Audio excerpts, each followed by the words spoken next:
আজকের কবিতা শাড়ি, কবি সুবোধ সরকার। কবিতাটি শুনে আপনাদের যদি ভালো লাগে তাহলে আমার চ্যানেলটা একটু সাবস্ক্রাইব করে আমার পাশে থাকবেন এবং পাশের বেল আইকনটাতে প্রেস করে অলে ক্লিক করে দেবেন, যাতে আমি যখনই পোস্ট করি তখনই আপনাদের কাছে একটা নোটিফিকেশন পৌঁছে যাবে। একটু লাইক করবেন, লাইকটা আমাদের ইন্সপিরেশন দেয় পরবর্তী ভিডিও বানানোর জন্য, একটু মোটিভেটেড হই আমরা। আর একটু কমেন্টস করবেন, কমেন্টসে আপনাদের সাথে আমার পরিচিতি বাড়বে। আর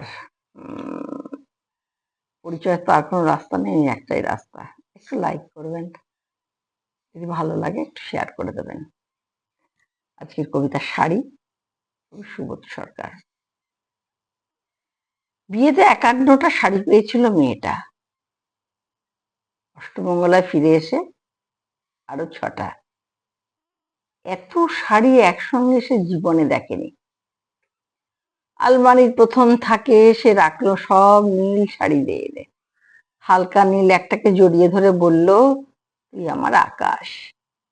দ্বিতীয় থাকে রাখলো সব গোলাপিদের, একটা গোলাপিকে জড়িয়ে সে বলল, তোর নাম অভিমান। তৃতীয় থাকে 3টি ময়ূর, যেন 3 দিক থেকে ছুটে আসা সুখ। তেজপাতা রঙের যে শাড়িটা, তার নাম দিল বিষাদ। সারা বছর সে শুধু শাড়ি উপহার পেল। এত শাড়ি কি করে এক জীবনে পরবে? কিন্তু বছর না যেতে যেতেই ঘটে গেল সেই ঘটনাটা। সন্ধ্যের মুখে মেয়েটি বেরিয়েছিল স্বামীর সঙ্গে চাইনিজ খেতে। কাপড়ে মুখ বাঁধা 3টে ছেলে এসে দাঁড়ালো। স্বামীর তল পেটে ঢুকে গেল 12 ইঞ্চি। ওপর থেকে নিচে, নিচে নেবে ডান দিকে।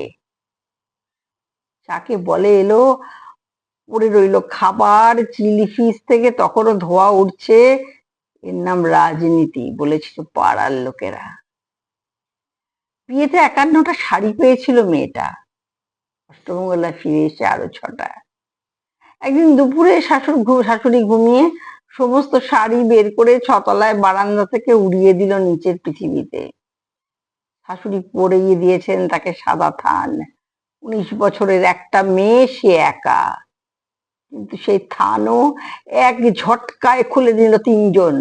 পাড়ার মোড়ে একটি সদ্য নগ্ন বিধবা দৌড়চ্ছে, চিৎকার করছে, বাঁচাও বাঁচাও। পেছনে 3জন, সে কি উল্লাস নির্বাক পাড়ার লোকেরা। বিয়েতে 51টা শাড়ি পেয়েছিল মেয়েটা, অষ্টমঙ্গলা ফিরে এসে 6টা।